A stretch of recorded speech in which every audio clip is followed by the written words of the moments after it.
নামটা কি ছিল? আমি ঠিক ভালো ইয়েতে বলতে পারছি না তো। ও নামটা আমার কি ছিল বলতো? ও আচ্ছা, আমরা না ওকে হাফ প্যান্ট বলেই ডাকতাম। হ্যাঁ, হাফ প্যান্ট দাদা, হাফ প্যান্ট দাদা। এইবার ও সবে হয়েছে দিদির মেয়ে, খুব আনন্দ। ওকে নিয়ে ও যাচ্ছে রাস্তা দিয়ে। আমি তো জানলা দিয়ে তাকিয়ে দেখে ওকে ডেকে ফেলেছি, এ বাবু কোথায় যাচ্ছিস? এইটা আবার হাফ প্যান্ট দাদা দেখে ফেলেছে। দিদি এবার কিছু একটা বুঝতে পেরেছে যে এই তো গন্ডগোল হয়ে গেল। ও রাস্তা দিয়ে দেখেছে যে হাফ প্যান্ট দাদা ওপরে উঠে আসছে, ও পেছন পেছন চলে এসছে। এবার তখন মিনতি দিচ্ছিল আমাদের, তখন যে নালিশ করতে গেছে যে চিঠি লেনদেন ফেনদেন হতে পারে কিন্তু জানলা দিয়ে, সবে এরা বড় হচ্ছে।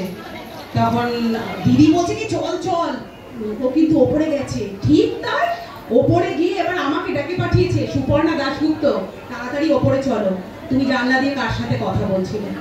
তাড়াতাড়ি দিদি গিয়ে সেই বলল যে না না, ও না আমার সাথে কথা বলছে, আমার মেয়েটাকে দেখে একটু জানলা দিয়ে কথা বলেছে, বাবু বলেছে ও মাসি হয়, ব্যাস তখন ছাড় হলো।